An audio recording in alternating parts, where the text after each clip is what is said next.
Embajador Jorge Mario Eastman, esto es nuestro topic para hoy, parte de series Resolución de conflictos desde la TAM al mundo con Mariana Tarsia.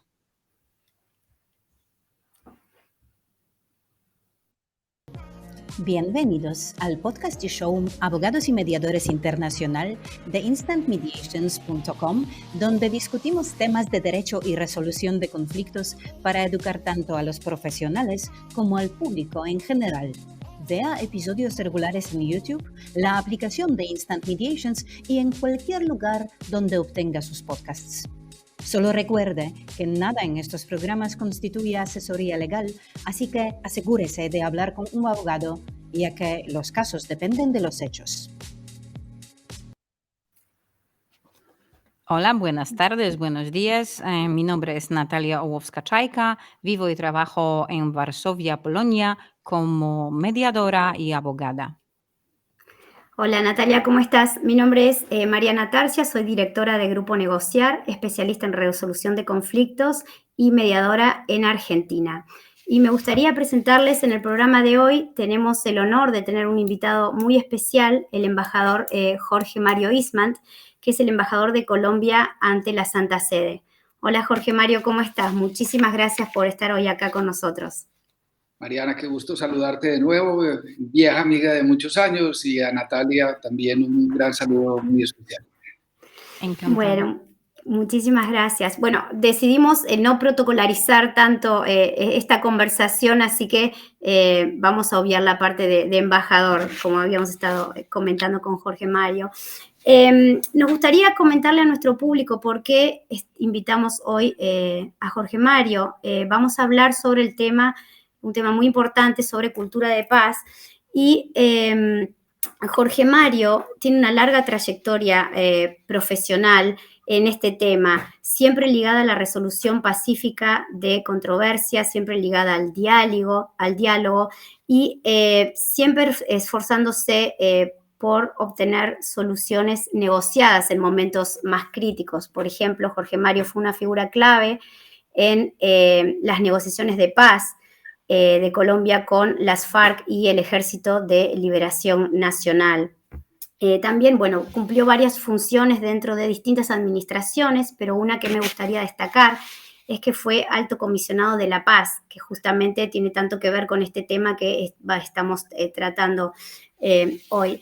Y en su paso por la Organización de Estados Americanos fue asesor especial de seguridad hemisférica, siempre en temas de prevención de conflictos y consolidación de la paz. Entonces, Jorge Mario, podemos decir que vos básicamente sos un precursor de la cultura de paz. Entonces, desde tu perspectiva, por favor, si nos puedes contar qué es esto tan importante de la cultura de paz y cómo se puede trabajar para infundirla y fomentarla, no solo en Latinoamérica, sino también alrededor del mundo, ¿no? Gracias, Mariana. Yo comenzaría cuando me planteas qué es cultura de la paz. Yo me recuerdo mucho las clases que yo daba de Derecho Constitucional en la universidad, y una de las, me recordaba siempre una frase de André Marois que decía: cultura es todo aquello que queda después de que olvidamos lo que aprendimos. Entonces, cultura termina siendo esos instintos básicos, eso que le queda a una sociedad cuando se olvida de la tarea o de la ley o de la obligación que tiene de no matar y de no ejercer la fuerza sobre los demás. Pero ese instinto básico de una sociedad que tiene dentro de su torrente circulatorio la cultura de la paz es una sociedad que va en dos caminos paralelos. Uno, que realiza actividades en el fuero interno todos los días, realiza actividades tolerantes hacia otro, hacia el diferente, en la vida cotidiana. Una sociedad que tiene entronizado y permite y tolera a alguien diferente o a una opinión diferente en su actitud diaria, es una sociedad que se encamina hacia la paz y tiene entronizada la cultura de la paz. Ese sería uno. Pero el segundo es también que hace acciones, esa sociedad hace acciones dirigidas hacia un diálogo. Cuando hay unas dificultades que son inevitables en una sociedad, cuando hay conflictos de opiniones o de caminos o hay conflictividad propia de cualquier sociedad, hace y realiza acciones dirigidas a la solución de esos conflictos y no a imponer un conflicto encima de otro. Les voy a dar un caso, un ejemplo en la vida cotidiana de un colombiano en Colombia y un colombiano como la ve aquí hoy en día en mi vida profesional aquí en Italia. Cuando un colombiano está conduciendo un carro en Colombia y se choca con otro, las probabilidades que las dos personas que se han chocado se bajen en la mitad de la carretera o de la avenida o de la calle, uno esté armado o el otro tenga un bate y se peguen puños, es altísima. Yo diría que un 80% o más.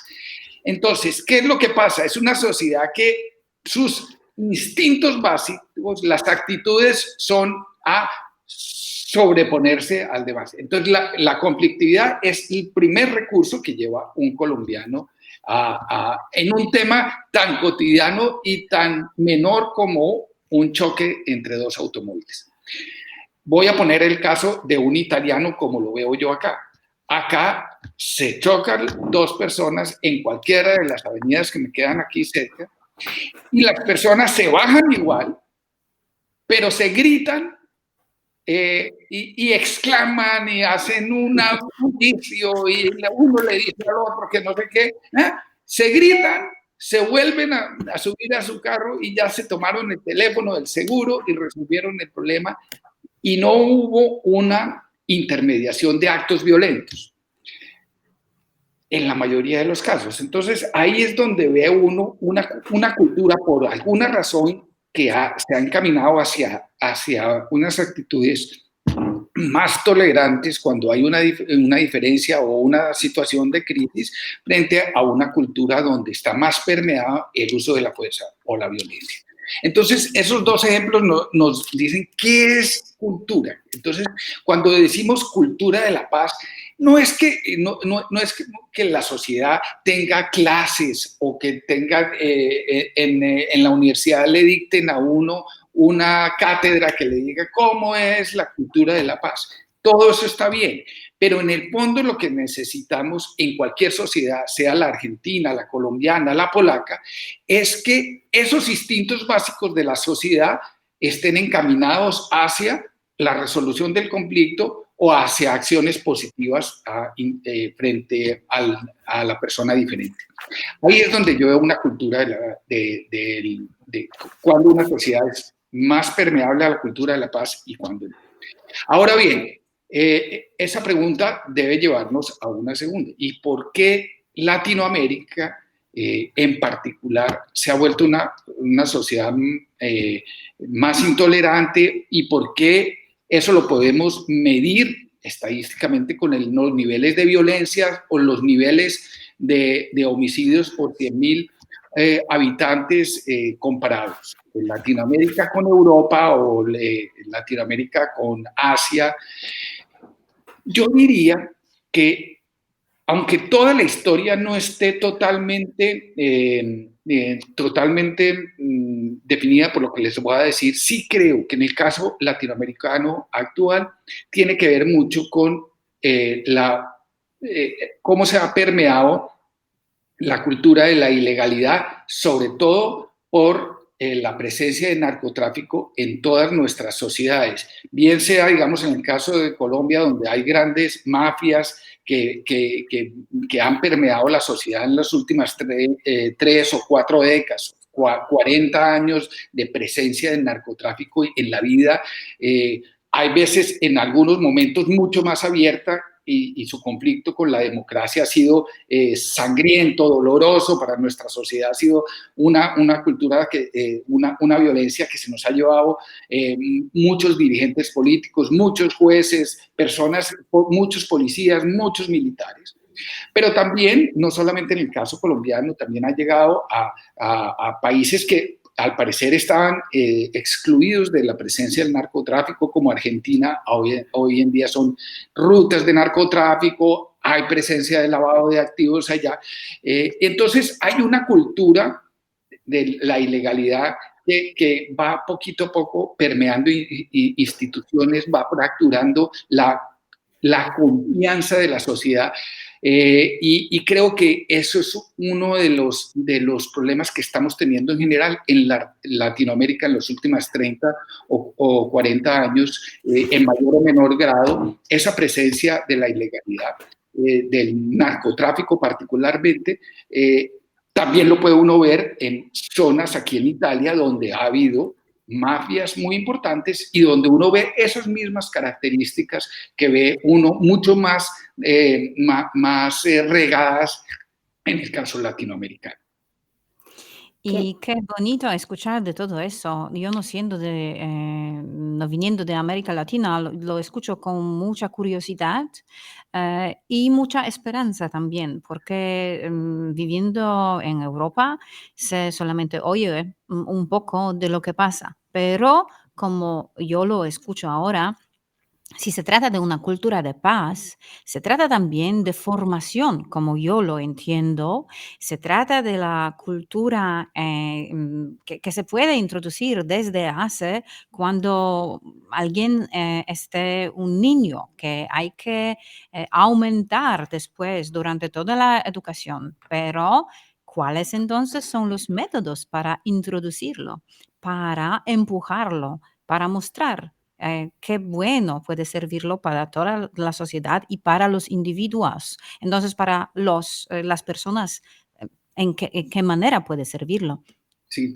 Natalia, yo creo que tú has ido al punto, a la médula del problema. Sí, es muy probable que realmente la manera como logremos introducir cultura de la paz o cultura de la mediación, del diálogo en una sociedad. Si quieren, después hablamos de negociación en un conflicto en particular, pero en una sociedad tiene que ver con la educación y con una educación que tiene que saltar una generación. O sea, probablemente nuestra generación va a ser la sacrificada y que tengamos que introducir elementos educativos en el currículum desde los niños, elementos de ejemplo también en la dirigencia política, económica de un país. Digamos, el ejemplo es el mejor transmisor de una sociedad, de una generación a otra, es el ejemplo, porque si no hay ejemplo, entonces cualquier discurso que tú introduzcas en un pensum educativo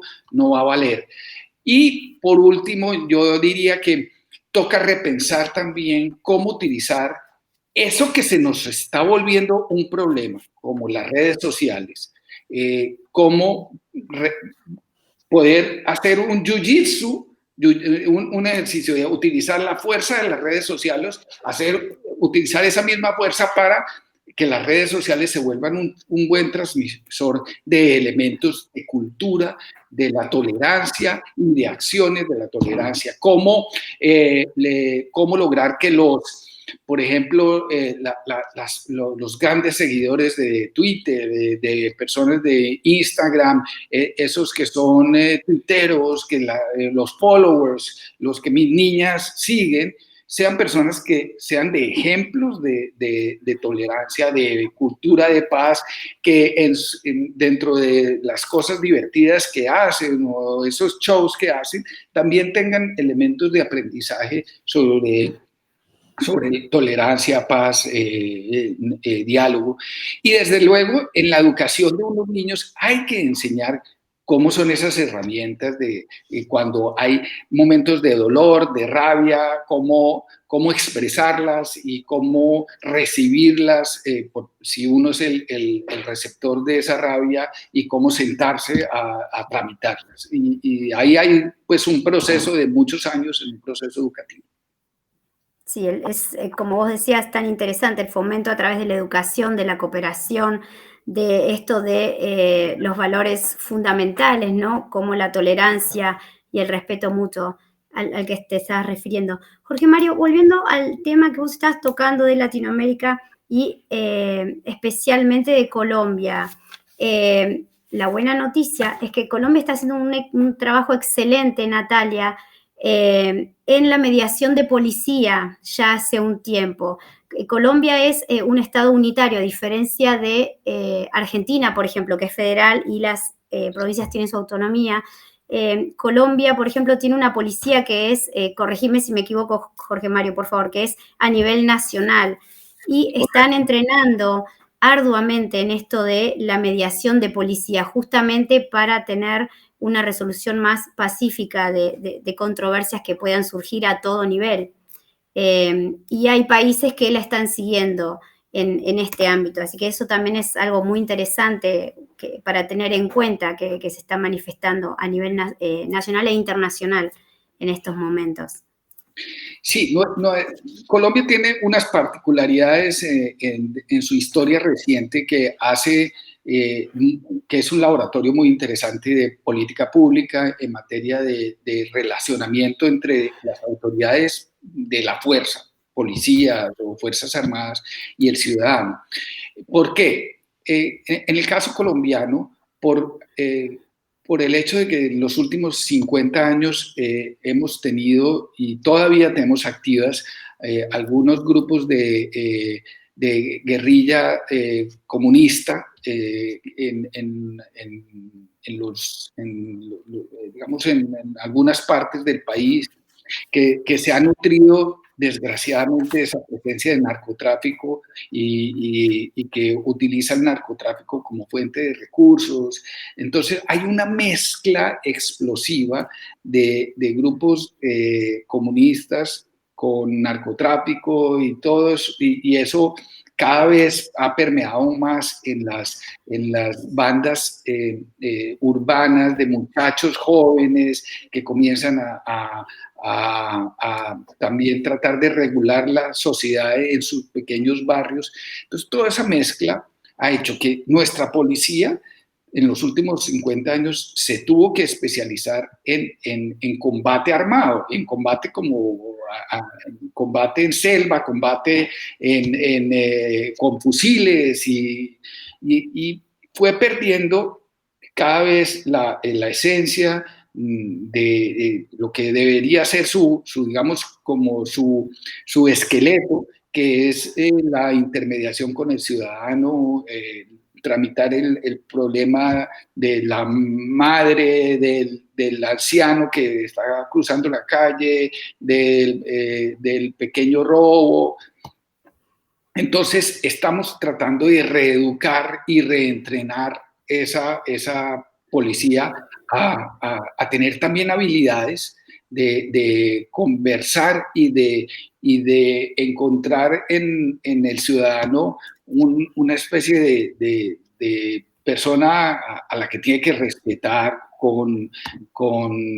digamos, con algún grado de respeto, de tolerancia, porque claro, la guerra lo que hace inmediatamente a cualquiera que haya tenido que vivir la guerra es que para salvar su vida tiene que presuponer la mala intención y la agresividad del adversario. Entonces, es un proceso interesante, complejo, va a tardar, pero la verdad es que Colombia sí tiene un ejemplo para dar en el mundo, y es interesante como modelo. Y en Europa se hace muy popular este concepto de comunicación sin violencia o comunicación no agresiva. Como yo lo entiendo ahora, esto podría ser un elemento de cultura de paz, porque como nos comunicamos, como hablamos con otra gente, puede ser algo agresivo si usamos el tono de nuestra voz o algún tipo de palabras, o puede ser algo muy pacífico, algo calmante. Entonces, también, como yo lo entiendo, y por favor, corrígenme si me estoy equivocando, eso podría también, la cultura de paz puede empezar con la comunicación, con la actitud frente a otras personas, en familias, en entorno de trabajo, en la calle, a los extranjeros, a toda la gente. ¿Qué pensáis? Sí, sin duda, Natalia. Te doy una opinión también personal sobre esto. Sobre todo en el relacionamiento con las nuevas generaciones. Yo creo que las nuevas generaciones, los muchachos jóvenes de hoy han tenido que vivir una sociedad extremadamente compleja. Esa sociedad extremadamente compleja tiene que ver con con una sociedad donde ellos tienen infinitas herramientas de poder que nosotros nunca tuvimos. ¿Cuáles son esas herramientas? En las redes sociales, donde tú puedes participar en el debate que antes nosotros no tuvimos. Entonces, ellos tienen una capacidad de movilización y de empoderamiento que nuestras generaciones no tuvieron. Entonces, eso es una cosa. Entonces, es una generación que se siente mucho más poderosa, uno, pero al mismo tiempo es una sociedad, son unos muchachos muy solos. Y la soledad, como dirían en inglés, breeds fear. La soledad alimenta el miedo. Yo creo que esta juventud, es una juventud con muchos temores sobre su futuro laboral. Está cambiando a tantas velocidades. Nosotros cuando nos formábamos para estudiar colegio, universidad, y si lográbamos hacer la universidad, pensábamos que teníamos casi seguro nuestras posibilidades laborales hacia futuro.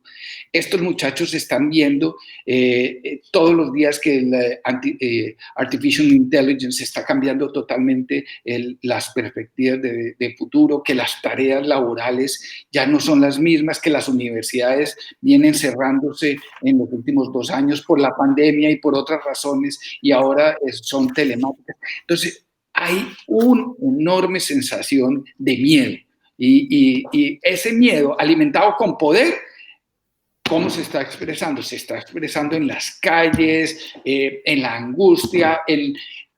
Ha sido, además, un escenario perfecto para que lo aprovechen los actores polarizantes y los actores que polarizan la sociedad, aprovechan ese miedo. Y entonces lo que tenemos es una cultura de nuevas generaciones tremendamente temerosos de su futuro frente a la nuestra, Natalia, Mariana, que sin pensarlo la teníamos relativamente claro. El futuro estaba más o menos marcado con mucha seguridad. Entonces, donde hay miedo, tiene que haber cómo suplantar ese miedo, lo que decíamos al principio, cómo introducir una cultura de la tolerancia. Inevitablemente vamos a tener que mejorar nuestra comunicación, porque, y aquí tal vez aterrizo a lo que ha sido mi experiencia como negociación, la negociación tiene muchas ventajas,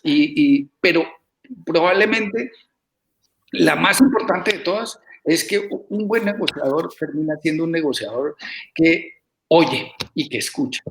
El negociador que tiene paciencia y escucha es un negociador que va a ser exitosísimo de todas maneras. Porque entre otras cosas, Natalia, el negociador que sabe escuchar, que tiene paciencia y que se aguanta normalmente a que la otra contraparte le parece a uno aburridora, totalmente loca, frente a sus lo que uno quiera, todo lo que uno quiera. Pero si uno tiene la paciencia de escuchar y escuchar, uno tiene una ventaja, es termina dándole respeto a la contraparte. Y el respeto, imagínate, para esos nuevos jóvenes, esos jóvenes que estábamos hablando hace poco, son jóvenes que tienen mucho poder, pero también mucho miedo. Si uno les muestra una señal de respeto, ese respeto va a ser importante porque va a desarmar el espíritu. Entonces, creo que la comunicación es la herramienta esencial para lograr exitosamente ese proceso. Totalmente, totalmente de acuerdo, Jorge Mario. Entonces, bueno, primordiando esto de la tolerancia y el respeto mutuo, priorizando el diálogo como herramienta fundamental. Todo esto va a ayudar también a las nuevas generaciones, a las futuras generaciones a meterse en esto de integrar este ámbito de cultura de paz. No sé si me pueden escuchar, yo los veo congelados en este momento. No, podemos perfectamente, está bien todo. Ah, perfecto. Así que bueno, Natalia, no sé si vos querés agregar algo más. Me encantó la charla que tuvimos con Jorge Mario y bueno, le quería agradecer ante todo haberse tomado el tiempo de estar acá con nosotros. Y entonces tenemos que cerrar. Si usted quiere hacer una marca final, decir algo especial al público porque vamos a propagarlo en YouTube y...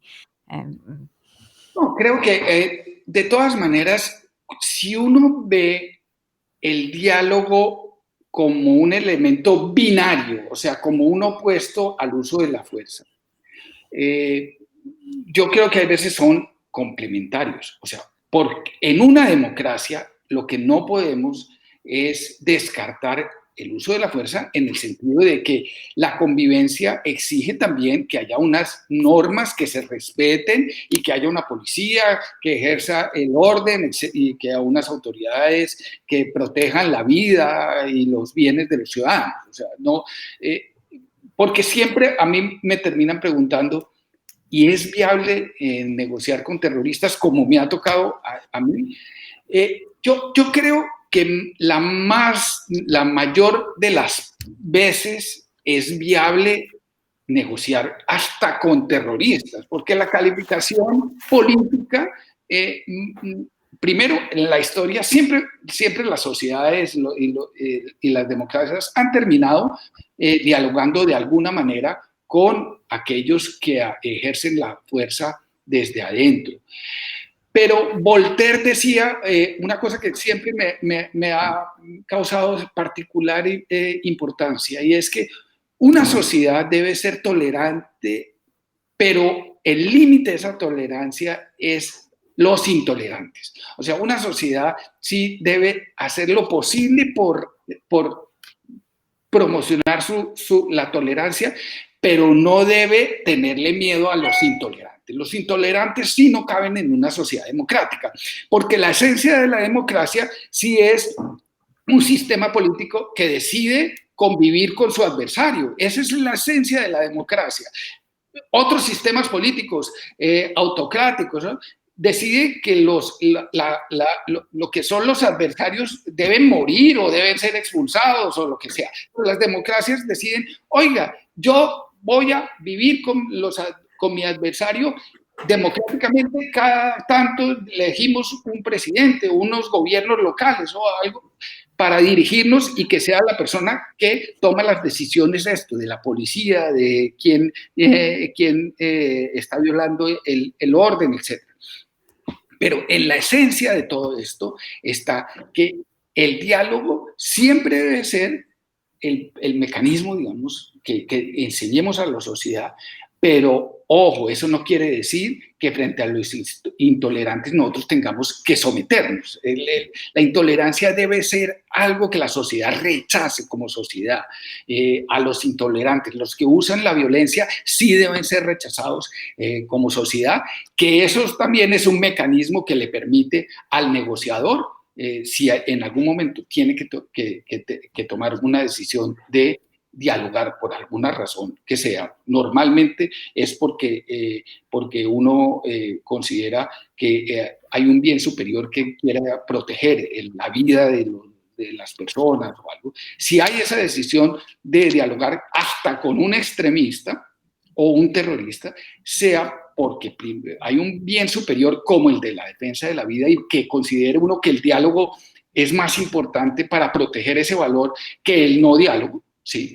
Pero de todas maneras, ese negociador, si se siente respaldado por una sociedad que rechaza el intolerante, va a tener mucho más poder en una mesa de negociación con una contraparte como sea terrorista o sea un adversario guerrillero o lo que sea. Sí. Gracias por estas palabras con tanta sabiduría. Y con eso nos despedimos para hoy y muchísimas gracias de nuevo. Hasta la próxima. Muchas gracias, Jorge Mario. Gracias.